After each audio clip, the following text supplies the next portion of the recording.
ಆದ್ರೆ ನಮ್ಮ ರೈತರ ಬದುಕು ಎಷ್ಟು ಕಷ್ಟ ಆಗೈತಿ ಅಂತಂದ್ರೆ ಯವ್ವ ನಿಮ್ಮ ಕೈ ನೋವು ಕೇಳ್ಕೊಂತೀನಿ, ನಮ್ಮ ರೈತರ ಮಕ್ಳಿಗೆ ಕನ್ಯೆ ಕೊಡ್ರಿ. ಹೊಡಿವಲ್ರಿ ನೋಡು ಏನು ಮಾಡ್ಯಾವ ನಮ್ಮ ರೈತರ ಮಕ್ಕಳಿಗೆ ಕನ್ಯೆನ ಕೊಡವಲ್ರಾಗ್ಯಾರಿ, ಕನ್ಯೆನೇ ಸಿಗೋಲ್ಲಾಗ್ಯಾವ ಇವತ್ತು. ವಾಸ್ತವಿಕ ಸತ್ಯ ಇದು. ಒಟ್ಟ ನೌಕರಿ ಇದಾವಂಗ ಮದುವೆ ಮಾಡಕು ಇಟ್ಟಿಟ್ಟ ಇರ್ತಾವ್ರಿ ಅವು, ಇಟ್ಟಿಟ್ಟು ಡಾಕ್ಟರ್ ಮದುವೆ, ಇಂಜಿನಿಯರ್ ಮದುವೆ, ಇವು ತಬಲಾ ಬಾರ್ಸವ ಎಲ್ಲಿ ಹೋಗ್ಬೇಕು ಇವು ಪಾಪ ಇಷ್ಟು ಚಂದ ಅದ. ರೈತರ ಮಕ್ಕಳಿಗೆ ಕನ್ಯೆ ಕೊಡ್ರಿ, ಇಟ್ಟಿಟ್ಟ ಇರ್ತಾವು. ಇಂಜಿನಿಯರ್ನ ಮದುವೆ ಆಗು, ಡಾಕ್ಟರ್ನ ಮದುವೆ ಆಗು, ಅವ ಬೆಂಗಳೂರಿನಂತ ವಿಮಾನ ನಿಲ್ದಾಣ ಪೈಖಾನಿ ಬೆಳಿಲಿಬೇಕಾರ. ನಿಮ್ಮದನ್ನ ನಿಮ್ಮ ಸುದ್ದಿ ಏನು ಹೇಳಾನ ಹೆಣ್ಮಕ್ಳದು. ಇವ್ರ ಪದ್ಧತಿ ಇದಾವಪ್ಪ, ಇವ್ರದ್ದು ಪದ್ಧತಿ ಐತಿ. ಕನ್ಯೆ ನೋಡಕ್ಕೆ ಹೋಗ್ತಾರಲ್ಲ ಇವು ಹೆಣ್ಮಕ್ಳು ಕರ್ಕೊಂಡು ಹೋಗಿರಲ್ಲ. ಇವ್ರದ್ದೊಂದಿಷ್ಟು ಪದ್ಧತಿ ಇದಾವು. ಏನು ಪದ್ಧತಿ ಅಂತಂದ್ರೆ ಗಾಡಿ ಮೇಲೆ ಫೋಟೋ ಇದ್ರೆ ಕನ್ಯೆ ಫಿಕ್ಸ್ ಆಕತ್. ಅರ್ಥ ಆಗಿತ್ತು ಹೋಗಿ ಬಂದಾರ ಇವರಿಬ್ರು. ಯಪ್ಪ ಅಂದ್ರೆ ಅತ್ತಿ ಫೋಟೋ ಗಾಡಿ ಮೇಲೆ ಇತ್ತಂದ್ರೆ ಕನ್ಯೆ ಫಿಕ್ಸ್. ಏನು ಅನಾಹುತ ಮಂದಿ ಐತು ಮರ. ಗಾಡಿ ಮೇಲೆ ಫೋಟೋ ಇದ್ರೆ ಕನ್ಯೆ ನೋಡು ಅಜ್ಜ ಟೈಪ್ಗೆ ತಗದ ಕ್ಯಾಮ್ರೆ ಬಿಟ್ಟು ಅತ್ತಿ ಫೋಟೋ ಗಾಡಿ ಮೇಲೆ ಇದ್ರೆ ಕನ್ಯೆ ಫಿಕ್ಸ್ ಆಗೈತಿ ಅಕ್ಕು ಅಂತಂದ್ರೆ ಎಲ್ಲಿಗೆ ಹೋಗ್ಬೇಕು ನಮ್ಮ ಹುಡುಗರು ಪಾಪ. ಪುಣ್ಯಾತ್ಮರೇ ಯವ್ವ ನಿಮ್ಮ ಮಕ್ಕಳಿಗೆ ಹೇಳ್ರಿ. ನಾ ನಿಮಗೊಂದು ಪ್ರಶ್ನೆ ಕೇಳ್ತೀನಿ. ನೀವೇನು ಟಾಟಾ ಬಿರ್ಲಿ ಮೊಮ್ಮಕ್ಳು ಅದಿರಿನ? ಎಲ್ಲರೂ ರೈತನ ಮಕ್ಕಳೇ. ಒಂದಿಷ್ಟು ಗಳಿಸಿರ್ಬೋದು, ವ್ಯಾಪಾರ ಮಾಡಿರ್ಬೋದು, ಹೌದಲ್ಲ, ಹಣ ಇರ್ಬೋದು. ನಿಮ್ಮ ಮನೆಯೊಳಗೆ ಒಂದು ಗಂಡು ಒಂದು ಹೆಣ್ಣು ಇರ್ತೈತಿ, ಹೌದಲ್ಲ. ಇವನು ಒಕ್ಕಲ್ತನ ಮಾಡ್ತಿರ್ತಾನೆ, ನಿನ್ನ ಮಗಳೂ ಕಲಿತಿರ್ತಾಳೆ. ನಿನ್ನ ಮಗಳಿಗೆ ಮಾತ್ರ ನೀ ಏನು ಮಾಡ್ತಿರ್ತಿ? ನೌಕರಿ ತೊಗೊಂಬೇಕು, ನೌಕರಿ ತೊಗೊಂಡ್ಕೊಬೇಕು. ನಿನ್ನ ಮಗ ಕನ್ಯೆನ ಸಿಕ್ಕಿರೋದಿಲ್ಲ, ಹೌದಲ್ಲ. ಅವನು ಒಕ್ಕಲ್ತನ ಮಾಡ್ತಿರ್ತಾನೆ. ಹಾಗಾದ್ರೆ ಇನ್ನೊಬ್ರು ಯಾಕೆ ನಿನ್ನ ಮಗಳನ್ನ ಮಾತ್ರ ನೌಕರಿ ತೊಗೊಂಡು ಕೊಡ್ಬೇಕು, ನಿನ್ನ ಮಗಳಿಗೆ ಯಾಕೆ ಮಾತ್ರ ಕನ್ಯೆ ಕೊಡ್ಬೇಕು? ಪ್ರಶ್ನೆ ಹಾಕೋಬೇಕಲ್ಲ ಇದನ್ನು. ಪುಣ್ಯಾತ್ಮರು ಇದನ್ನು ಯಾಕೆ ನಾ ಇಲ್ಲಿ ಹೇಳಕತ್ತೀನಿ ಅಂತಂದ್ರೆ ನಮ್ಮ ಬದುಕು ಭಾಳ ಅಧೋಗತಿಗೆ ಹೋಗೈತಿ. ಜವಾರಿ ಆಕಳು ಇರ್ಬೇಕು ರೀ ಮನ್ಯಾಗ. ಜವಾರಿ ಆಕಳು ಇತ್ತು ಅಂತಂದ್ರೆ ಒಬ್ಬ ಡಾಕ್ಟ್ರ್ ಮನೆಯಾಗಿದ್ದಂಗೆ. ಏನು ರೀ, ಒಂದು ಜವಾರಿ ಆಕಳು ನಮ್ಮ ಮನೆಯೊಳಗಿತ್ತು ಅಂತಂದ್ರೆ ಒಬ್ಬ ಡಾಕ್ಟ್ರ್ ಮನೆಯಾಗಿದ್ದ. ಟೈಮ್ ಭಾಳ ಆಗೈತಿ, ಹೇಳ್ಬೇಕಂದ್ರೆ ವಿಷಯ ಭಾಳ ಇತ್ತು ಕರೆ, ಆದರೆ ಸಮಯದ ಕೊರತೆ ಐತಿ. ನಮ್ಮ ರೈತರ ಬಗ್ಗೆ ಎಷ್ಟು ಹೇಳಿದ್ರೂ ಕಡಿಮೆನ. ನಾವೆಲ್ಲರೂ ರೈತಾಪಿ ವರ್ಗದವರದೇ. ಬರ್ರಿ, ನಾನು ಸಾವಯವ ಕೃಷಿ ಮಾಡಾಕತ್ತೀನಿ. ಒಂದು ಕಡೆ 150 ಎಕರೆ ಐತಿ, ಜವಾರಿ ಆಕಳ ಸಾಕಾಕತ್ತೀವಿ, ಔಷಧಿನೂ ತಯಾರು ಮಾಡಕತ್ತೀವಿ, ಏನೇನು ಬೇಕು ಪ್ರಾಡಕ್ಟ್ ಅವನ್ನೆಲ್ಲವನ್ನೂ ತಯಾರು ಮಾಡಕತ್ತೀವಿ. ನಿಮಗೆ ತಲೆಯನ್ನು ಕೂದಲು ಉದುರಾಕತ್ತಿದ್ರೆ ಹೇಳ್ರಿ, ನನ್ನ ಕಡೆ ಔಷಧಿ ಐತಿ. ನಿಮ್ಮ ಮುಖ ಲಕ ಲಕ ಹೊಳಿಬೇಕಾಗಿತ್ತು ಅಂದ್ರೆ ನನ್ನ ಕಡೆ ಔಷಧಿ ಐತಿ. ಚಲೋ ಅದೆಯಾ ಅಜ್ಜ ನೀನು? ಕರೆನಾಯ್ತು. ಮತ್ತು ಚಾಲೆಂಜ್ ಹೇಳ್ತೀನಿ. ನಿಮ್ಮ ತಲೆಯನ್ನು ಕೂದಲ ಉದುರಿದ್ರೆ ಉದುರಿ ಹೋಗಲಿ, ವಯಸ್ಸಿನ ತಕ್ಕಕ್ಕೂ ಉದುರಿದ್ರೆ ಅದ್ರ ಎರಡು ಪ್ರಶ್ನೆ, ಅದಕ್ಕೆ ಪ್ರಶ್ನೆ ಮಾಡು. ಈಗ ನಮ್ಮ ಶಿವಲಿಂಗ ಅದನ್ನು ಅವ್ನು ಮತ್ತು ಅವ್ನು ಬಾರಿಸೋದು ಬಿಟ್ಟು ಹೋಗಿ ಏನ ಮದುವೆ ಆಗೈತೆ ಅವ್ನು. ಮತ್ತು ನೀವು ಯಾರು ವಿಚಾರ ಮಾಡಬೇಡ್ರಿ. ತಲೆಯನ್ನು ಕೂದಲು ಇಲ್ಲಿ ಹೆಣ್ಮಕ್ಳಿದ್ರಲ್ಲಿ ಒಂದು ಮನೆಯನ್ನು ಮದ್ದು ಹೇಳ್ತೀನಿ ನಿಮ್ಗೆ. ಒಂದಾರ್ದು ಇಲ್ಲಿ ಕುಂತಂಥವ್ರು ನಾವು ಯಾರು ಟಾಟಾ ಬಿರ್ಲಿನ ಮೊಮ್ಮಕ್ಕಳೆಲ್ಲ ಬಾಯಾಗಿನ ಬಂಗಾರ ಚಮಚ ಇಟ್ಕೊಂಬಂದೀವಿ ನಾವು ಇಲ್ಲ. ನಾವೆಲ್ಲರೂ ರೈತರ ಮಕ್ಕಳದೇವಿ, ಹೌದಲ್ಲ. ನಮ್ಮ ರೈತರು ಎಷ್ಟು ಕಷ್ಟಪಡ್ತಾರಂತಂದ್ರೆ ಅಷ್ಟು ಕಷ್ಟಪಡ್ತೀರಿ ನೀವು. ಯವ್ವ ನಿಮಗೆ ಹೇಳೋದೇನು ಅಂತಂದ್ರೆ ರೈತರ ಮಕ್ಕಳು ಅದೇವಲ್ಲ ನಾವು.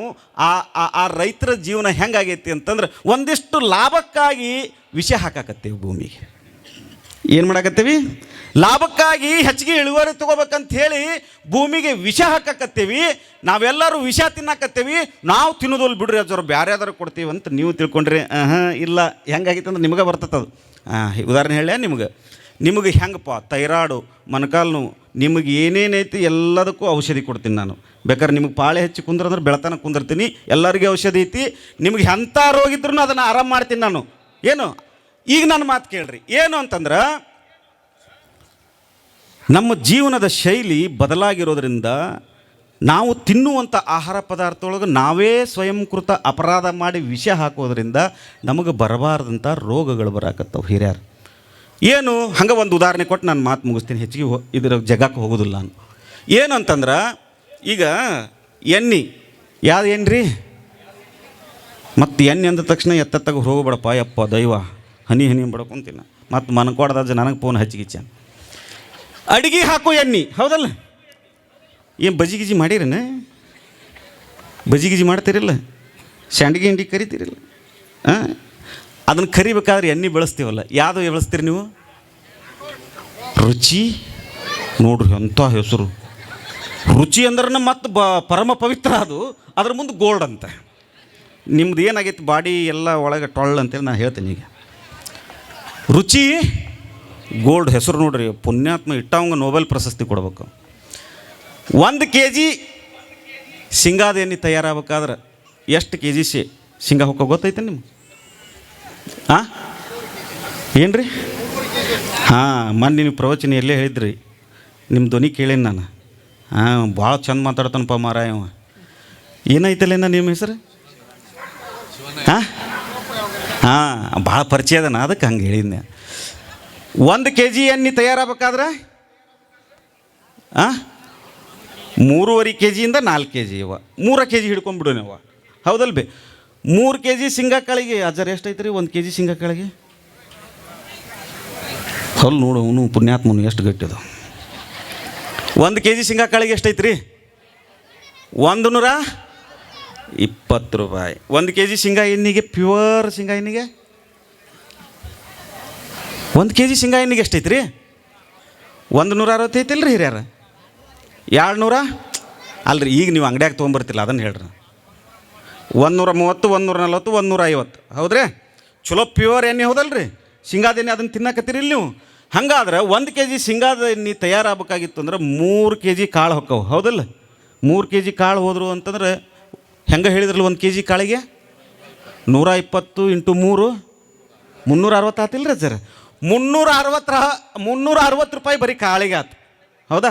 ಬರೀ ಕಾಳಿಗೆ 360 ರೂಪಾಯಿ ಆತಂದ್ರೆ ಅದನ್ನು ಸ್ವಲ್ಪ ಗಾಣದಾಗ ಹಾಕಿ, ಅದನ್ನು ಸ್ವಲ್ಪ ಮಿಷನ್ನಾಗ ಹಾಕಿ ಹೊರಗೆ ತಂದು ಪ್ಯಾಕೆಟ್ ಮಾಡಿ ನಿಮ್ಗೆ ಕೊಡ್ಬೇಕಾತಂದ್ರೆ ಒಂದು 50 ರೂಪಾಯಿ ಖರ್ಚಾಕತಿ. ಹೌದಲ್ಲ? ಅಂದ್ರೆ 400 ರೂಪಾಯಿ ಬರೀ ಆ ವಸ್ತುವಿಗೆ ಖರ್ಚಾಗತ್ತೆ ಅಂತಂದ್ರೆ ನಿಮಗೆ ಹೆಂಗೆ ರೀ ಅವರು 150, 160, 180 ಎಣ್ಣೆ ಕೊಡೋಕ್ಕೆ ಸಾಧ್ಯ ಐತಿ? ಯಾಕೆ ನಿಮಗೆ ಬರಬಾರಂಥ ರೋಗಗಳು ಬರಕತ್ತವು, ಕ್ಯಾನ್ಸರ್ ಬರಕತ್ತೈತಿ, ಥೈರಾಯ್ಡ್ ಬರಕತ್ತೈತಿ, ಹೆಣ್ಮಕ್ಳಿಗೆ ಗುಪ್ತ ರೋಗಗಳಾಗತ್ತವು, ಇವ್ರಿಗೆಲ್ಲ ಮೊಣಕಾಲು ನೋವು ಬರಕತ್ತೈತಿ, ಇವ್ರಿಗೆ ರಟ್ಟ್ಯಾಗ ತಾಕತ್ತಿಲ್ಲ, ಸೊಂಟದಾಗ ತಾಕತ್ತಿಲ್ಲ, ಹಾಕಿರೋ ಪ್ಯಾಂಟ್ನು ನಿಂದ್ರವಲ್ದಾಗೈತಿ. ಬದುಕು ಯಾಕೆ ಹಿಂಗಾಗೈತಿ? ಯಾಕೆ ಹಿಂಗಾಗೈತಿ ಅಂದರೆ ತಿನ್ನಬಾರ್ದಂತ ತಿನ್ನಾಕತ್ತಿ. ಒಂದಕ್ಕೆ ಸೀಮಿತ ಆಗಿರಿ. ದುಡಿಯುವಂಥವ್ರು ಹೊಲಕ್ಕೆ ಬುತ್ತಿ ಕಟ್ಕೊಂಡು ಹೋಗಿದ್ರು, ಈಗ ಎಗ್ ರೈಸ್ ತಿಂದು ಹೊಂಟಾರ, ಉಪ್ಪಿಟ್ಟು ಕಟ್ಕೊಂಡು ಹೊಂಟಾರ, ಚುಮ್ಮರಿ ತಿನ್ಕೊಂಡು ಹೊಂಟಾರ. ಯಾಕೋ ಹಿಂಗ್ಯಾಕೆ ಮಾಡ್ತೀವೋ ತಮ್ಮ ಅಂತಂದರೆ ನಮ್ಮ ಮನೆಯಾಕೆ ಕಟ್ಟಿ ಕೊಡೋದಿಲ್ಲ ಅಂತ ಹೇಳ್ತಾರೆ. ಕಟ್ಟಿ ಕೊಡ್ತಿರೋ ಇಲ್ಲ ನಿಮ್ಮ ದುರ್ಗವನ ಉಂಗ್ಲಿ. ಏನಾಗೈತೆ ನಮ್ಮ ಬದುಕು? ಅಂಥ ಎಣ್ಣೆ ತಿನ್ನಬಾರ್ದನ್ನು ತಿನ್ನಾಕತ್ತೀವಿ. ಆ ಎಣ್ಣೆ ಹೆಂಗೆ ತಯಾರಾಕತ್ತಿ ನಿಮಗೆ ಒಂದೇ ಉದಾಹರಣೆ ಹೇಳ್ತೇನೆ ನಿಮಗೆ. ಸತ್ತ ಹಂದಿ ಚರ್ಮದಿಂದ ಏನು ಮಾಡ್ತಾರಂತಂದ್ರೆ ಎಣ್ಣೆ ತಯಾರು ಮಾಡ್ತಾರೆ. ಅದರ ಇನ್ನೊಂದು ಮುಂದೆ ಹೋಗಿ ವಿಷಯ ಹೇಳ್ತೇನೆ ನಿಮ್ಗೆ. ಈ ಕ್ರೂಡ್ ಆಯಿಲ್ ಅಂತ ಬರ್ತೈತಿ. ಪೆಟ್ರೋಲು ಡೀಸೆಲು ತಯಾರಾದ ಮೇಲೆ ಕ್ರೂಡ್ ಆಯಿಲ್ ಬರ್ತೈತಿ. ಆ ಕ್ರೂಡ್ ಆಯಿಲ್ ಏನು ಮಾಡ್ತಿದ್ರು ಅಂತಂದ್ರೆ ಸಮುದ್ರಕ್ಕೆ ಹಾಕಿದ್ರು. ವಿದೇಶದವರು ಸಮುದ್ರದಾಗಿದ್ದೆಲ್ಲ ಮೀನು ತೀರ್ಕೊಂಡು ಹೋದವು. ಅದಕ್ಕೆ ಸಮುದ್ರಕ್ಕೆ ಹಾಕಿದ್ರೆ ಸಮುದ್ರ ಹಾಳಾಕತ್ತೆ ಅಂಥೇಳಿ ಬಕರಾಗಳು ಎಲ್ಲದವು ಅಂತ ನೋಡಿದ್ರು. ಯಾರ್ಯಾರು ಪೆಟ್ರೋಲ್ ಖರೀದಿ ಮಾಡ್ತಿದ್ರು ಅವ್ರ ಜೊತೆ ಒಂದು ಟ್ಯಾಂಕ್ ತೊಗೊಂಡ್ರೆ 10 ಟ್ಯಾಂಕ್ ಫ್ರೀ ಅಂತೇಳಿ ಕೊಟ್ಟರು. ಅದರ ಗುಣ ಏನು ಅಂತಂದ್ರೆ ನೀವು ಅರ್ಧ ಲೀಟ್ರ್ ಐತಿ ಅಂದ್ರೆ ಅದ್ರಾಗ 1 ಕಪ್ ಒಳ್ಳೇದೇನೆ ಹಾಕಿದ್ರೆ ಒಳ್ಳೇದೇನೆ ಆಗಿಬಿಡ್ತದೆ. ಅದನ್ನು ತಿಂದ್ರೆ ಏನಾಕತಿ ಅಂತ ಹೇಳ್ತೇನೆ ನಿಮಗೆ. 16 ವರ್ಷಕ್ಕೆ 15 ವರ್ಷಕ್ಕೆ ಮೈ ನೆರುವಂಥ ನಮ್ಮ ಹೆಣ್ಮಕ್ಳು ಇವತ್ತೇನಾಗಕತ್ತಾರಂತಂದ್ರೆ 7 ವರ್ಷದಿಂದ 9 ವರ್ಷದಿಂದ ಹಿಡ್ಕೊಂಡು 12 ವರ್ಷಕ್ಕೆ ಮೈ ನೆರಾಕತ್ತಾರೆ. ಇದು ಒಂದು ಭಾಳ ಆಘಾತಕಾರಿಯಾಗಿರುವಂಥ, ಅಂದರೆ ಆ ಎಣ್ಣೆಯನ್ನು ತಿಂದ್ರೆ ನಮ್ಮ ಮಕ್ಕಳು ಜಲ್ದಿ ಪ್ರೌಢಾವಸ್ಥೆಗೆ ಬರ್ತಾರೆ. ಮಕ್ಕಳಾಗೋ ಟೈಮ್ನಾಗ ಮಕ್ಕಳಾಗಂಗಿಲ್ಲ. ನೀವು ಚಲೋದು ತಿಂದಿರಿ ಅಂತ ಹೇಳಿ ನಿಮ್ಮ ಹೊಟ್ಯಾಗ ನಾವು ಹುಟ್ಟೇವಿ. ನನ್ನಂಥ ಯುವಕರು ಹೊಟ್ಯಾಗ ಲಗ್ನ ಮಾಡಿಕೊಂಡ್ರೆ ಈಗ ಮಕ್ಕಳಾಗಕತ್ತವು. ಮುಂದಿನ ಪೀಳಿಗೆಗೆ ಅವ್ರ ಮಕ್ಕಳಿಗೆ ಮಕ್ಕಳಾಗೋದು ಡೌಟ್ ಐತಿ. ಯಾಕೆ ಡೌಟ್ ಐತಿ ಅಂತಂದ್ರೆ ನಾವು ತಿನ್ನುವಂಥ ಎಲ್ಲ ವಿಷ ಪದಾರ್ಥಗಳು ನಮಗೆ ಮಾರಕ ಆಗಕತ್ತವು. ಅದಕ್ಕಾಗಿ ಸಾವಯವ ಕೃಷಿಯನ್ನು ಮಾಡಿರಿ. ನಾ ಹೇಳಕ್ಕೆ ಹೊಂಟಿದ್ದ ಉದ್ದೇಶ ಇದು. ಸಾವಯವ ಕೃಷಿಯನ್ನು ಮಾಡಿರಿ. ಎಷ್ಟ ಕಷ್ಟ ಆಗಲಿ ನೀವೇನಾದರೂ ನಿಮ್ಮ ಭೂಮಿಗೆ ವಿಷ ಹಾಕಕತ್ತಿದ್ರಿ ಅಂತಂದ್ರೆ ಇವತ್ತಿಂದ ಕಡಿಮೆ ಮಾಡಿರಿ. ಏನು ಕಡಿಮೆ ಮಾಡಬೇಕು? 10 ಎಕರೆ ಹೊಲ ಇದ್ದರೆ 1 ಎಕರೆ ಸಾವಯವ ಕೃಷಿಯನ್ನು ಮಾಡಿರಿ. ಮುಂದಿನ ವರ್ಷ 2 ಎಕರೆ ಸಾವಯವ ಕೃಷಿಯನ್ನು ಮಾಡಿರಿ. ಒಂದು ಸಂಕಲ್ಪವನ್ನು ಮಾಡಿರಿ. ಭೂಮಿಗೆ ವಿಷ ಹಾಕಂಗಿಲ್ಲ, ಯಾರಿಗೂ ವಿಷ ತಿನ್ನಿಸಂಗಿಲ್ಲ. ಬರಬಾರ್ದಂಥ ರೋಗಗಳು ಯಾಕೆ ಬರಾಕತ್ತವು ಅಂತಂದ್ರೆ ನೀವು ಬರಿಬೇಕಾದ್ರೆ ನರಗುಂದ ಪಂಚಗ್ರಹ ಗುಡ್ಡದ ಹಿರೇಮಠ ಗುಡ್ಡದ ಹಿಂದೆ 150 ಎಕರೆ ಮಠದ ಜಮೀನು ಐತಿ. 100 ಜವಾರಿ ಹಾಕ್ಲದವು. ನಾ ದನಕಾಯಿ ಸ್ವಾಮಿ ಹೆಮ್ಮೆಯಿಂದ ಹೇಳ್ಕೊತೇನೆ. 100 ಆಕಳದವು. ಆ ಆಕಳದಿಂದ ಔಷಧಿಯನ್ನು ತಯಾರು ಮಾಡ್ತೇನೆ. ಯವ್ವ ನಿಮಗೆ ಹೋಗದೇ ಇರತಕ್ಕಂಥ ರೋಗಗಳು ಯಾವ್ಯಾವದವು ನನಗೆ ಹೇಳ್ರಿ. ಬೇಕಾರೆ ಅದನ್ನು ಹೋಗಿಸ್ಲಿಲ್ಲ ಅಂದ್ರೆ ನರಗುಂದ ಪಂಚಗ್ರಹ ಗುಡ್ಡದ ಹಿರೇಮಠದ ಅಜ್ಜನ ಅಲ್ಲ ನಾ ಬೇಕಾರೆ. ನಮ್ಮ ಚಾಲೆಂಜ್ ಹಿಂಗೆ ಬೇಕಾರೆ. ಯಾರ್ಯಾರಿಗೆ ನಿಮಗೆ ಮೊಣಕಾಲು ನೋವು ಇದ್ರೆ ನಾ ಹೇಳ್ದಂಗೆ ಮಾಡಿಬಿಡ್ರಿ, ಚೊಕ್ಕ ಆರಾಮಕ್ಕಿರಿ ನೀವು. ನಿಮಗೆ ಯಾರು ಸದೃಢವಾಗಿರ್ತಕ್ಕಂಥ ದೇಹ ತಯಾರಾಗಬೇಕಾಗಿತ್ತು, ಉಕ್ಕಿನ ಮೈಯ ತಯಾರಾಗಬೇಕಾಗಿತ್ತು ಅಂತಂದ್ರೆ ನನಗೆ ಹೇಳ್ರಿ. ನಾ ಹೇಳ್ದಂಗೆ ನೀವು ಮಾಡಿದ್ರಿ ಅಂತಂದ್ರೆ ನೀವು ಸಹ ತಯಾರಾಗ್ತೀರಿ. ಇದನ್ನು ಯಾಕೆ ನಾ ಇಲ್ಲಿ ಹೇಳಕತ್ತೇನೆ ಅಂತಂದ್ರೆ ನಮ್ಮ ರೈತರ ಬದುಕು ಹಸನ ಆಗಬೇಕಾಗೈತಿ. ಇವತ್ತು ನಮ್ಮ ರೈತರು ಉದ್ಧಾರ ಆಗಬೇಕಾಗೈತಿ. ಈ ಜಗತ್ತಿನೊಳಗೆ ಒಬ್ಬ ಮಸ್ತಾರ್ ಇಲ್ಲ ಅಂದ್ರೆ ನಡಿತೈತಿ ಏನ್ರಿ, ಒಬ್ಬ ಮಸ್ತಾರ್ ಇಲ್ಲ ಅಂದ್ರೆ ನಡಿತೈತಿ, ಪ್ರಧಾನಮಂತ್ರಿ ಇಲ್ಲ ಅಂದ್ರೂ ನಡಿತೈತಿ. ಈ ದೇಶದೊಳಗೆ ನಮ್ಮಂಥ ಸ್ವಾಮಿಗಳು ಇಲ್ಲ ಅಂದ್ರೂ ನಡಿತೈತಿ, ಡಾಕ್ಟರ್ ಇಲ್ಲ ಅಂದ್ರೂ ನಡಿತೈತಿ. ರೈತ ಇಲ್ಲ ಅಂತಂದ್ರೆ ನಡೆಯಂಗಿಲ್ಲ. ಮಣ್ಣು ತಿನ್ನಕ್ಕಾಕತ್ತೇನು ರೀ? ಮಣ್ಣು ತಿನ್ನಕ್ಕಾಕತ್ತೇನು? ಸಾಧ್ಯನೇ ಇಲ್ಲ. ಮದ್ದು ಆಹಾರವೇ ಆರೋಗ್ಯ ಆಗಬೇಕಾಗೈತಿ. ಇವತ್ತು ನಮ್ಗೆ ಆಹಾರ ತಿಂದಾಗ ಆರೋಗ್ಯ ಬರುತ್ತೆ, ಗುಳಿಗೆ ತೊಗೊಂಡ್ರೆ ಬರೋಂಗಿಲ್ಲ. ಬದುಕು ಎಲ್ಲೆಲ್ಲೆಲ್ಲೆಲ್ಲೆಲ್ಲ ಹೋಗಿಬಿಟ್ಟತಿ. ಅದನ್ನು ಹೊಳ್ಳಿ ತರಬೇಕಾಗೈತಿ. ಆಧ್ಯಾತ್ಮದ ಜೊತೆಗೆ ಆರೋಗ್ಯನ ಮುಖ್ಯ ಅಂಥೇಳಿ ಈ ಮಾತು ಹೇಳಕತ್ತೀನಿ ನಾನು. ನಿಮ್ಮ ತಲೆಯಾಗ ಒಂದಿಟ್ಟುಗೋರಿ. ನಿಮಗೇನಾದರೂ ಬೆಳಗ್ಗೆ ಎದ್ದ ತಕ್ಷಣ ಏನ್ರಿ, ಬೆಳಗ್ಗೆ ಎದ್ದ ತಕ್ಷಣ ಚರಿಗೆ ಹಿಡಿದ್ರೆ ಒಬ್ಬೊಬ್ರು ಅರ್ಧ ತಾಸು, 15 ನಿಮಿಷ, 20 ನಿಮಿಷ ತಿನ್ನುಕ್ತಿರ್ತಾರೆ. ಗೊತ್ತಾಗ್ತಿಲ್ಲ? ತಿನ್ನುಕ್ತಿರ್ತಾರ, ಬರಂಗ ಇಲ್ಲದು. ಚರಿಗೆ ತೊಗೊಂಡು ಹೋಗಿರ್ತಾರ, ಬರಂಗ ಇಲ್ಲದು. ಒಬ್ಬೊಬ್ರಂತೂ ಕೈಯಾಗ ಹಿಂಗೆ RMD ಹಾಕ್ಕೊಂಡು ಹಿಂಗೆ ತಿಕ್ಕಿ ಹಿಂಗೆ ಒಕ್ಕೊಂಡ್ರಂದ್ರೆ ಹಿಂದೆ ಚಕ್ಲಿ ಬದ್ದಂಗೆ ಬೀಳ್ತಿರ್ತೀವಿ. ಅಂದ್ರೆ ಗುಟ್ಗ ಹಾಕ್ಕೊಂಡಾಗ ಒಂದಿಷ್ಟು ಮಂದಿಗೆ ಪೈಖಾನೆಗೆ ಹೋಗೋ ಮುಂದಾಗ ತಂಬಾಕ ಹಾಕ್ಕೊಂಡು ಹೋಗಿರ್ತಾರೆ, ಎಲೆ ಅಡಿಕೆನ ಹಾಕ್ಕೊಂಡೋಗಿ ಅದನ್ನು ಹಾಕ್ಕೊಂಡು ನಾವು ಒಬ್ಬನು ಕೇಳಿದ್ನೆ, ಏನು ತಮ್ಮ ಇಷ್ಟ್ಯಾಕೆ ಅರ್ಜೆಂಟ್ ಹೋಗಿ ಅಂತಂದೆ ನಾನು. ಅಜ್ಜರ್ ತಡ್ರಿ ಅಂತ ನಾವು ಗುಟ್ಟಗೆ ಹಾಕ್ಕೊಂಡು ಹಿಂಗೆ ಚರಿಗೆ ಹಿಡ್ಕೊಂಡೆ. ಯಾಕೆ ಓದ್ತಮ್ಮ ಅದನ್ನು ಹಾಕ್ಕೊಂಡಾಗ ಬರ್ತೇ, ಅದನ್ನು ಹಾಕ್ಕೊಳ್ಳಿ ಅಂದ್ರೆ ಬರೋದೇ ಇಲ್ಲರಿ ಅಜ್ಜರ್ ನಮಗೆ. ಎಲ್ಲೆಲ್ಲಿಗೆ ಹೋಗೈತೆ ನೋಡ್ರಿ ಬದುಕು. ಹಂಗಂದ್ರೆ ಸರಳ ಹೋಗ್ಬೇಕ್ರಿ ಅಜ್ಜಾರ. ಅಂದ್ರೆ ಏನು ಮಾಡ್ಬೇಕಂತ ಹೇಳ್ತೀನಿ ನಿಮಗೆ. ಸರಳ ಬೆಳಗ್ಗೆ ಎದ್ದ ತಕ್ಷಣ 10 ರಿಂದ 10 ನಿಮಿಷ ಸಾಕು. ಸುಮ್ಮನೆ ಎದ್ದು ಹೊರಗೆ ಬರ್ಬೇಕು. ಪೈಖಾನೆಗಿಂದ ಹೊರಗೆ ಹೋಗಿದ್ರು, ಪೈಖಾನೆಯಿಂದ ಹೊರಗೆ ಬಂದ್ರು ಅಜ್ಜಾರ. ಸರಳ ಅಂತಂದ್ರೆ ಏನು ಗೊತ್ತಾ? ಮನೆಯನ್ ಮದ್ದು. ಇದು ಅಮೇರಿಕದ ಒಬ್ಬ ದೊಡ್ಡ ವಿಜ್ಞಾನಿ ಕಂಡು ಹಿಡ್ದಾನ. ಅದ್ರ ಹೆಸರು ಕರಿಬೇವು ಅಂತ ಕರೀತಾರೆ. ನೋಡು, ಗೋನ್ ಹಾಕ್ತೀರಿ. ಕರಿಬೇವು ಗೊತ್ತೈತೆ ಇಲ್ಲಿ ನಿಮಗೆ? ಹಾಂ, ಕರಿಬೇವು ಒಂದು 10-15 ಎಲೆ ಕರಿಬೇವು ರೀ.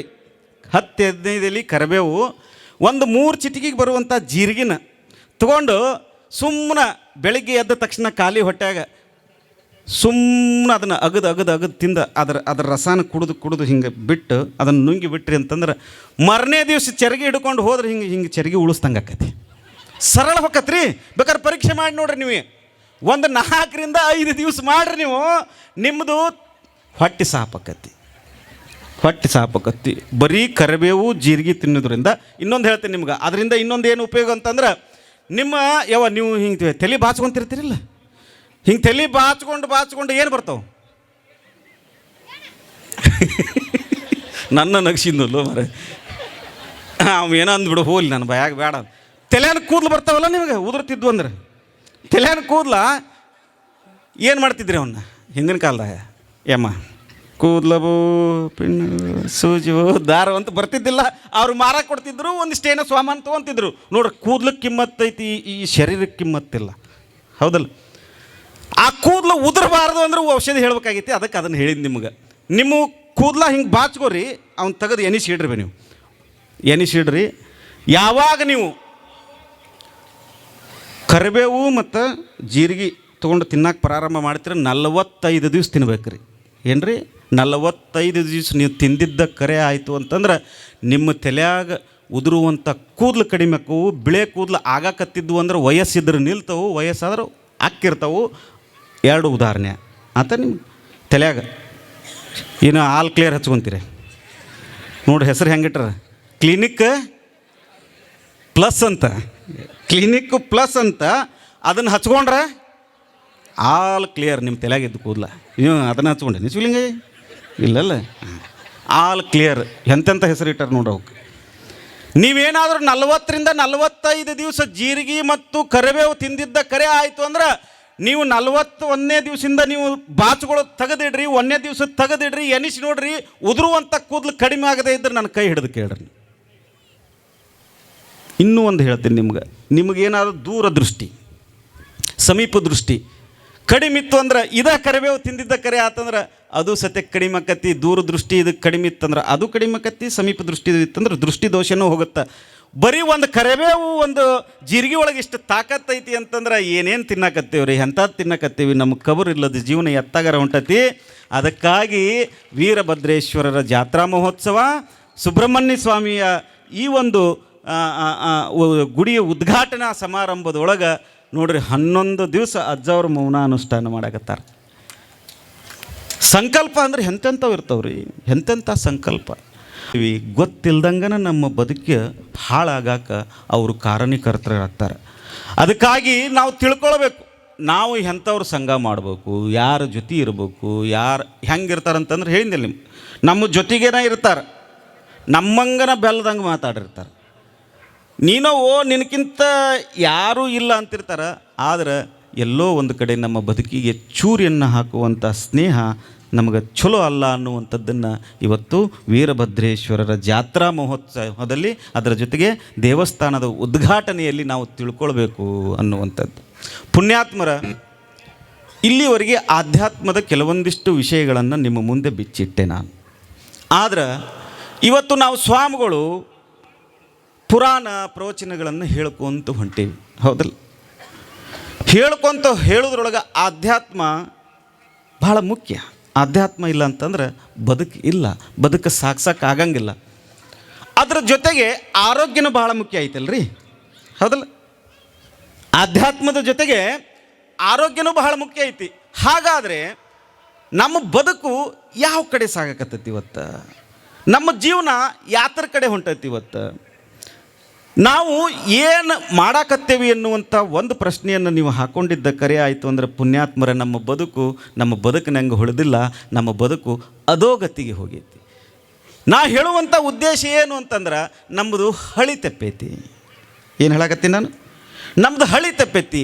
ಆ ಹಳಿಯನ್ನು ಮತ್ತೆ ಮರಳಿ ಆ ಚಕಡಿಗಾಲಿಗೆ ಹಾಕಬೇಕಾಗಿತ್ತು ಅಂದರೆ ಹೆಂಗೆ? ನನ್ನ ಮಾತು ನಿಮ್ಗೆ ಅರ್ಥ ಆಗೋಲ್ದಂತ ನನಗೆ ಅನ್ಸಾಕತ್ತೈತಿ. ಏನು ನಮ್ಮ ಬದುಕಾಗಿ ಉಳಿದಿಲ್ಲ ರೀ. ನಮಗೆ ಯಾವ ರೋಗ ಬರಾಕತ್ತವು, ನಾವು ಏನು ತಿನ್ನಾಕತ್ತೀವಿ, ನಮ್ಮ ಬದುಕು ಯಾವುದ್ರ ಕಡೆ ಹೊಂಟತಿ ಅನ್ನುವಂಥದ್ದು ನಮಗೆ ಗೊತ್ತಾಗಬಲ್ದಾಗೈತಿ. ಪುಣ್ಯಾತ್ಮರ ಆಧ್ಯಾತ್ಮ ಎಷ್ಟು ಮುಖ್ಯನೋ ಆರೋಗ್ಯನೂ ಅಷ್ಟ ಮುಖ್ಯ ಅನ್ನುವಂಥ ದೃಷ್ಟಿಕೋನದಿಂದ ಪ್ರವಚನವನ್ನು ಮನಕೋಡ ಸ್ವಾಮಿಗಳು ನನಗೆ ಹೇಳ್ರಿ ಅಂತ ಹೇಳಿದರು. ನಾ ಹೇಳಿದೆ ಅವರಿಗೆ, ಆತ್ರಿ ನಾನು ಒಂದು ಅರ್ಧ ತಾಸು ಆಧ್ಯಾತ್ಮ ಮತ್ತು ವೀರಭದ್ರೇಶ್ವರ ಅದರ ಜೊತೆಗೆ ನನಗೆ ಏನು ತಿಳಿತೈತಿ ಅದನ್ನು ಹೇಳ್ತೀನಿ. ಆದರೆ ನಮ್ಮ ಭಕ್ತರಿಗೆ ನಾವು ಸ್ವಾಮಿಗಳಾದಂಥವರು ಬಹುಮುಖ್ಯವಾಗಿರುವಂಥ ಒಂದು ಸಂದೇಶವನ್ನು ಕೊಡಬೇಕಾಗೈತಿ. ನಮ್ಮ ಹುಡುಗರು ನಮ್ಮ ಕೈಯೊಳಗಿಲ್ಲ. ನಮ್ಮ ಹಿರಿಯರು ಏನು ಮಾಡಬೇಕು ಅದನ್ನು ಮಾಡಿಟ್ಟಾರ. ಇವತ್ತು ತಾಯಂದ್ರೆ ನಿಮಗೂ ನಿಮ್ಮದ ವಿಷಯ ಹೇಳಬೇಕಾಗೈತಿ. ಇವತ್ತು ನಾನು ಏನು ಅಂತಂದ್ರೆ ನಮಗೆ ಬರಬಾರದಂಥ ರೋಗಗಳು ಬರಾಕತ್ತವು. ನಿಮ್ಮ ಹಣೆ ಬರ ಏನಂತ ನನಗೆ ಗೊತ್ತೈತಿ. ನಿಮ್ಮ ಮುಖ ನೋಡಿದ್ನಿ ಅಂದ್ರೆ ಇದರ ರೋಗ ಐತೆ ಅಂತ ಹೇಳ್ತೇನೆ ನಿಮಗೆ ನಾನು. ಎಷ್ಟು ಮಂದಿಗೆ ಮೊಣಕಾಲು ನೋವು ಇಲ್ಲರಿ? ಎಷ್ಟು ಮಂದಿಗೆ ಮೊಣಕಾಲು ನೋವು ಇಲ್ಲ? ಎಷ್ಟು ಮಂದಿಗೆ ಬೆನ್ನಾನ ನರ ಜಗತವು? ಎಷ್ಟು ಜನಕ್ಕೆ ತಿಂದಿದ್ದ ಅರಗವಲ್ದಾಗೈತಿ ಇವತ್ತು. ಹಂಗಂದ್ರೆ ಏನು ತಪ್ಪು ಎಲ್ಲಿ ನಡೆದತ್ತಿದು? ನೇರವಾಗಿ ವಿಷಯಕ್ಕೆ ಬರುತ್ತೇನೆ ನಾನು. ಆಧ್ಯಾತ್ಮ ಮುಖ್ಯನೇ, ಆದರೆ ಆಧ್ಯಾತ್ಮವನ್ನು ಕೇಳಬೇಕಾಗಿತ್ತು ಅಂತಂದ್ರೆ ನೀವು ಆರೋಗ್ಯದಿಂದ ಇದ್ರೆ ಮಾತ್ರ ಆಧ್ಯಾತ್ಮವನ್ನು ಕೇಳೋಕ್ಕೆ ಸಾಧ್ಯ ಐತಿ. ಆರೋಗ್ಯ ನಿಮಗೆ ದೇಹದ ಒಳಗೆ ಸೊಗಸಿಲ್ಲ ಅಂತಂದ್ರೆ ಏನು ಯಾವ ಸ್ವಾಮಿಗಳು ಬಂದು ಏನು ಪ್ರವಚನ ಹೇಳಿದ್ರೆ ಏನು ಕೇಳೋದೈತಿ? ನಮ್ಮ ಬದುಕು ಎಲ್ಲ ಹದಗೆಟ್ಟು ಹೋಗ್ಬಿಟ್ಟೈತಿ. ಹೆಂಗಿತ್ತು ನಮ್ಮ ಬದುಕು, ನಮ್ಮ ಜೀವನ ಹೆಂಗಿತ್ತು? ಹಂಗೆ ಒಂದು ಉದಾಹರಣೆ ಹೇಳ್ತೀನಿ. ಇಲ್ಲಿ ಭಾಳ ಮಂದಿ ತಾಯಂದಿರು ಅದಾರ. ಯವ್ವ ಇಲ್ಲೊಬ್ಬ ಕುಂತಾಳ ನೋಡಕಿ, ಹನಿ ಮ್ಯಾಲೆ ಇಷ್ಟು ಅಗ್ಲ ಬಟ್ಟು ಹಚ್ಕೊಂಡು ಕುಂತಾರ. ತಲೆ ಮ್ಯಾಲಿನ ಸೆರಗು ಹಂಗೈತಿ. ಎಷ್ಟು ಮಂದಿ ತಲೆ ಮೇಲೆ ಸೆರಗೈತಿ, ಎಷ್ಟು ಮಂದಿ ತಲೆ ಮೇಲೆ ಸೆರಗಿಲ್ಲ, ಅದನ್ನು ನಾವು ತಿಳ್ಕೊಳ್ಬೇಕಾಗೈತಿ. ಬದುಕು ಎತ್ತಾಗ ಹೊಂಟೈತಿ ಅಂತೇಳಿ. ಯಮ್ಮ ನಿನ್ನ ವಯಸ್ಸು ಎಷ್ಟು ಬೇ? ಆತು. ಇದು ಇಲ್ಲೊಬ್ಬಕ್ಕೆ ಅಮ್ಮ ಕುಂತಾಳ 67. ಯವ್ವ ನಗಾಕತ್ತಿ ಹಲ್ಲನ್ನು 50. ಒಂದು 10 ಜಾಸ್ತಿ ಹೇಳಿದ್ರೆ ನಾ ಸುಮ್ಮನೆ ಹೇಳ್ತಿರ್ತೀನಿ ಕೇಳು. 57 ಅಂದ್ರೆ ಏನು ಸಾಮಾನ್ಯ ಅಂತ ತಿಳ್ಕೊಂಡು ನೀನು? ಹಾಫ್ ಸೆಂಚುರಿ ದಾಟಿ ಮುಂದೆ ಹೋಗಿ ನೀ ಮುಂದೆ ಕುಂತಿ ಅಂತ ನಿಂದು ಹೇಳಕತ್ತೀನಿ. ನಿನಕ್ಕಿಂತ ವಯಸ್ಸಾದವ್ರು ಭಾಳ ಮಂದಿ ಅಲ್ಲಿ ಕಾಣಕತ್ತಾರ. ಅಲ್ಲಿ ಹೋಗ್ಬೇಕು ಅಮ್ಮ ಕಾಣಕತ್ತಾಳ ನನಗೆ ಅವ್ವ. ಆಕೆ ನೋಡ್ರಿ ಎಷ್ಟು ಕಳೆ ಐತಿ ಆಕಿನ ಮುಖದಾಗ ಅಂತಂದ್ರೆ, ಅವರು ಹೊಸದಾಗಿ ಮದುವೆ ಆಗಿ ಅವ್ರ ಮನೆಗೆ ನಡೆಯಕ್ಕೆ ಬಂದಾಗ ಯವ್ವ ನೆನಪು ಮಾಡ್ಕೋಬಿ.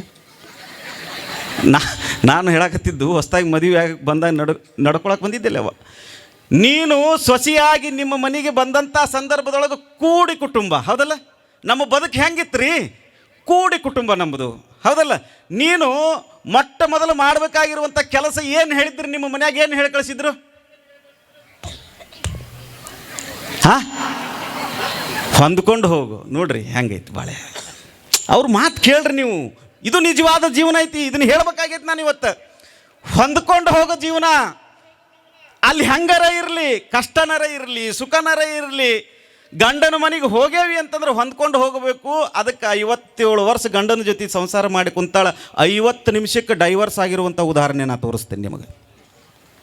ಎಲ್ಲಿಗೆ ಹೊಂಟತ್ ನಮ್ಮ ಬದುಕು? ಯಮ್ಮ, ಈ ವಿಷಯ ನಾ ಇಲ್ಲಿ ಯಾಕೆ ಹೇಳಕತ್ತೀನಿ ಅಂತಂದ್ರೆ, ನೀನು ಹೊಸದಾಗಿ ಮದುವೆ ಆದಾಗ ನಿಮ್ಮ ಮನ್ಯಾಗ ಎಷ್ಟು ಮಂದಿ ಇದ್ದರು? 3 ಮಂದಿ ಅಣ್ಣ ತಮ್ಮರು, ಹೌದಲ್ಲ? ನೀನು ಹೊಂದ್ಕೊಂಡು ಹೋಗಂತೇಳಿ ನಿಮ್ಮ ಮನ್ಯಾಗ ಹೇಳಿ ಕಳಿಸಿದ್ರು. ರೊಟ್ಟಿ ಹೆಂಗೆ ಬಡಿತಿದ್ದಿ ನೀನು ಹೇಳಿ ನನಗೆ? ರಪ ರಪ ರಪ ರಪ ರಪ ರೊಟ್ಟಿ ಬಡಿತಿದ್ರು. ಹೊಸದಾಗಿ ಮದುವೆ ಆಗಿ ಬಂದಾಗ ಬಡಿತಿದ್ರೆ ಇಲ್ಲ ಅವ್ವ? ಭಾಳ ಮಂದಿ ಇದ್ದೀರಿ. ಆಕೆ ಮುಂದೆ ಕಂಡಾಳಂತ ಹಾಕಿದಷ್ಟು ಹೇಳಿ ಮತ್ತೆ ಸೀಟಿಗೆ ಎದ್ಗಿದ್ರಿ ನೀವು. ಯಾರು ಹಿರಿಯರು? ನೀವು ಎಲ್ಲರೂ ಭಾಳ ಮಂದಿ ಹಿರಿಯರು ಇಲ್ಲಿ ಕುಂತೀರಿ ನೋಡ್ರಿ. ಟಪ್ಪಿಗೆ ಹಾಕೊಂಡು ಅಜ್ಜಾರು ಕುಂತಾರ. ಹೆಂಗೆ ಕುಂತಾರ? ಕಾಲು ನೋವಿಲ್ಲ, ಕೈ ನೋವಿಲ್ಲ, ಅಷ್ಟು ಆರಾಮ್ ಕುಂತಾರ. ನಮ್ಮಂಥ ಹುಡುಗರಿಗೆ 25 kg ಚೀಲ ನೆಲವಲ್ರಿ ಅಜ್ಜಾರು, ಹೌದಲ್ರಿ? 25 kg ಚೀಲ ನೆಗೋರಿಲ್ಲ. ನಿಮ್ಮ ಊರಾಗಿದ್ದರೂ ಇರ್ಬೋದು, ಯಾಕಂದ್ರೆ ನೀವು ಒಂದಿಷ್ಟು ರೈತರ ಮಕ್ಕಳದಿರಿ, ಹೌದಲ್ಲ? ನಮ್ಮ ಹಿಂದಿನ ಕಾಲದ ಬದುಕು ಹೆಂಗಿತ್ತು ಅಂತಂದ್ರೆ, ಹೊಸದಾಗಿ ಆ ಹೆಣ್ಮಗಳು ಮನೆಗೆ ಮದುವೆ ಆಗಿ ಬಂದ್ಲು ಅಂತಂದ್ರೆ ಬಾಳೆ ಹೊಂದಾಣಿಕೆ ಮಾಡ್ಕೊಂಡು ಮಾಡಬೇಕು. ಮನೆಯೊಳಗೆ ರೊಟ್ಟಿ ಬಡಿಕೋಬೇಕು. ಎಷ್ಟು ಮಂದಿ ಇರ್ತಾರೆ ಅಷ್ಟು ಮಂದಿಗೆ ರೊಟ್ಟಿ ಬೆಳಬೇಕು. ಎಷ್ಟೊತ್ತಿಗೆ ಹೇಳ್ತಿದ್ದೀವಿ ನೀನು? ಹಾಂ ನೋಡ್ರಿ, 4 ಗಂಟೆಗೆ ಹೇಳ್ತಿದ್ರಿಲ್ಲ? 4 ಗಂಟೆಗೆ ಎದ್ದು ಒಲಿನ ಹಚ್ತಿದ್ರು ಅವರು. ಭಾಳ ಮಂದಿ ಇಲ್ಲದಿರಿ ಹೆಣ್ಮಕ್ಳು. ಒಲಿ ಹಚ್ಚಿದ್ರು ಅಂತಂತಂದ್ರೆ ಏನು ಮಾಡ್ತಿದ್ರಿ ನೀವು? ರಪ ರಪ ರಪ ರಪ ರೊಟ್ಟಿ ಬಡಿತಿದ್ರಿ. ಅಂಥ ರೊಟ್ಟಿ ಅಂತಂದ್ರೆ ನೀವೇನು ಬಡಿತೀರಲ್ಲ ಗಿಟ್ಟಿಗ, ಅಂಥವು ಕನಿಷ್ಠ ಒಂದು 4 ರಿಂದ 5 ರೊಟ್ಟಿ, ಹೌದಲ್ರಿ? ಅಂಥವು ಒಂದೊಂದು ರೊಟ್ಟಿ. ಇವು ಮಗ ಆಕಿ ರೊಟ್ಟಿ ಸಪ್ಪಳ ಆಗುತ್ತಲೇ ಹೇಳ್ಬೇಕು. ಇವ ರೊಟ್ಟಿ ಸಪ್ಪಳ ಆಗುತ್ತಲೇ ಹೇಳ್ಬೇಕು. ಈಕೆ ರಪ ರಪ ಬಡಿಯಾಕತ್ತಾಳ ಅಂತಂದ್ರೆ ಇವು ಚಪ್ಪ ಚಪ್ಪ ಹೇಳ್ಬೇಕು. ಎದ್ದವನ ಸೀದೆ ಎಲ್ಲಿಗೆ ಹೋಗ್ತಾನ?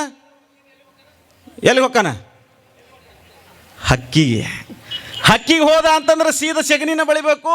ಸೀದ ಸೆಗಣಿ ಬೆಳೆದ ಅಂತಂದ್ರೆ ಸೆಗಣಿ ಹೋದ ಆ ಬಸವಣ್ಣಗೆ ಏನು ಹಾಕ್ಬೇಕು ಅದನ್ನೆಲ್ಲ ಹಾಕಿ ಹೋಗಿ ಜಡ್ದ 4 ರೊಟ್ಯಾಗ ಕಲ್ಲಾಗ ಅರ್ಧ ಖಾರ ತೊಗೊಂಡು ಹಿಂಗೆ ಮಿಜ್ಜಿ ಖಾರ ಒಗೆದು ಮ್ಯಾಲೆ ಕುಸುಬಿ ಎಣ್ಣೆ ಹಾಕ್ಕೊಂಡು ತಿಂದ ಅಂತಂದ್ರೆ ಹೆಗಲ ಮೇಲೆ ಮಿನಿನ. ಎಲ್ಲಿ ಹೋಗೈತ್ರಿ ನಮ್ಮ ಬದುಕು? ಎಲ್ಲಿ ಹೋಗೈತಿ? ನಾವು ತಿನ್ನುವಂಥ ಆಹಾರ ಪದಾರ್ಥಗಳನ್ನು ಪರಿಶುದ್ಧವಾಗಿಲ್ಲ. ನಾವು ತಿನ್ನುವಂಥ ಆಹಾರದೊಳಗೆ ವಿಷ ಬೆರ್ತೈತಿ. ಹಿಂದಿನ ಕಾಲದೊಳಗೆ 4 ಗಂಟೆಗೆ ಎದ್ದು ರೊಟ್ಟಿ ಬಡಿತಿದ್ಲು.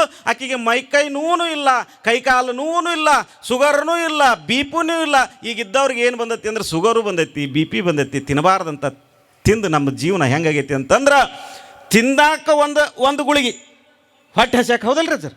ಹೊಟ್ಟೆ ಹಸ್ಯಾಕ ಒಂದು ಗುಳಿಗೆ, ಹೊಟ್ಟೆ ಹಸದ ಮ್ಯಾಲೆ ಅದನ್ನು ತಿಂದಿದ್ದನ್ನು ಕರಗಸಕ ಒಂದು ಗುಳಿಗೆ, ಆ ಕರಗಿದ್ದನ್ನು ಹೊರಗೆ ಹಾಕಕ್ಕೆ ಒಂದು ಗುಳಿಗೆ. ಎಲ್ಲಿ ಹೋಗೈತ್ರಿ ನಮ್ಮ ಬದುಕು? ಎಲ್ಲ ಹಾಳಾಗಿ ಹೋಗೈತಿ ನಮ್ಮ ಬದುಕು. ಎಲ್ಲ ಹದಗೆಟ್ಟು ಹೋಗೈತಿ. ಆ ಹದಗೆಟ್ಟಿರುವಂಥ ಬದುಕನ್ನು ಬರೀ ನಾವು ಸ್ವಾಮಿಗಳು ಆಧ್ಯಾತ್ಮ ಅಷ್ಟೇ ಹೇಳ